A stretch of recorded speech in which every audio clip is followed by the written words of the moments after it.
everyone, welcome back to another edition of Coach Kathi. I'm your host, Kathi Sottosanti, and this is your channel for change and personal empowerment.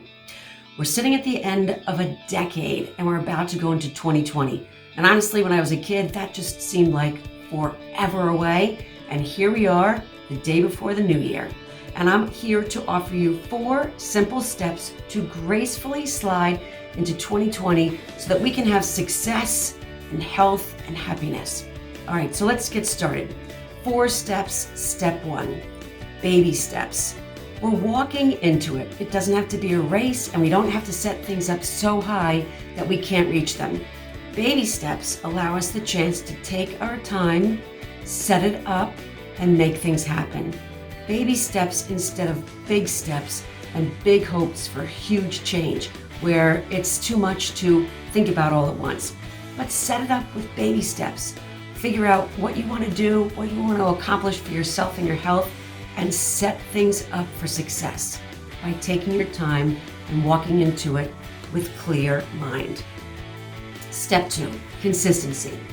Instead of setting a number for yourself, let's say it's weight loss, right? And I want to lose 20 pounds by X time.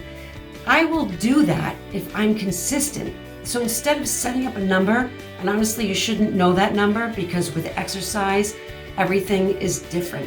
And with exercise and eating right and just getting yourself on a plan, you don't know where your number is going to be because you haven't created it yet.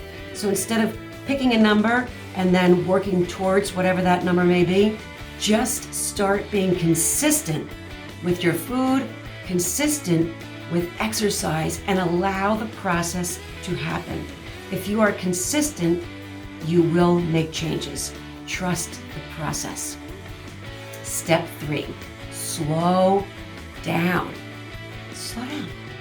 What can you take off of your schedule? What can you take off of your plate? What can you do so that you move slower? Seriously, the only way to truly accomplish anything is by slowing down. Nothing happens in the fast lane except speeding and tickets for moving too fast. So let's slow down. By slowing down, we allow ourselves the opportunity to hear messages, to think about things, to create. Nothing happens when we're moving at warp speed except accidents and getting hurt and stumbling on things. Have you ever stubbed your toe because you're moving so fast and you're like, that's a signal to slow down. In a slower pace, more things can get done, 100%. As we slow down, we can think about how to plan our schedule, how to map out our week, where we can fit in certain things like exercise or taking a walk, or how to meal plan and prep and when to shop. By slowing down, we can put thoughts to paper or your smartphone, depending on how old you are or young, and getting things accomplished by having more clarity, and clarity comes with reduced speed.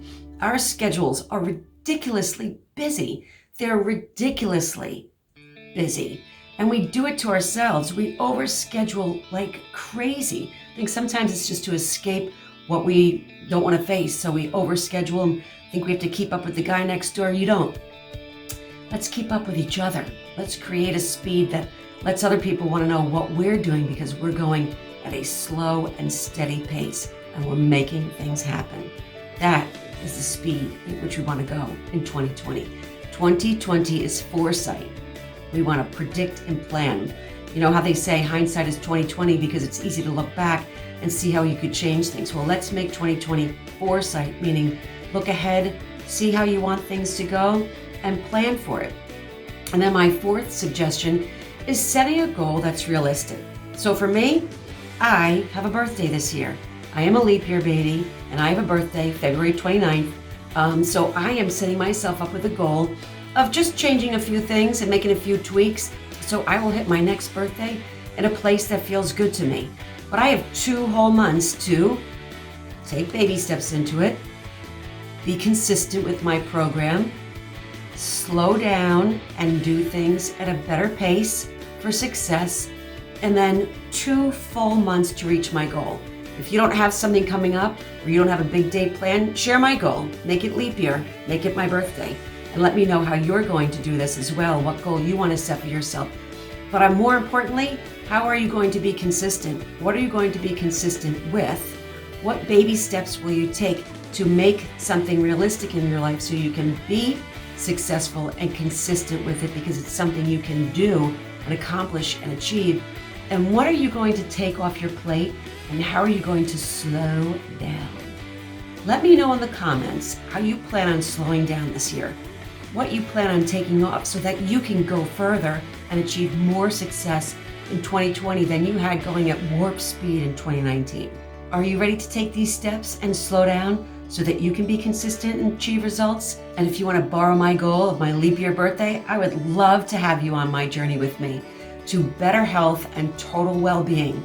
It's not about finishing the race. It's not about crossing the line. It's about how we live this journey on a daily basis and how we take care of ourselves. And what can we do to achieve our own personal small milestones for success? So don't make it big, make it small, make it real, and make it work. Let's do this together. I hope to see you in the next video. Thanks for watching.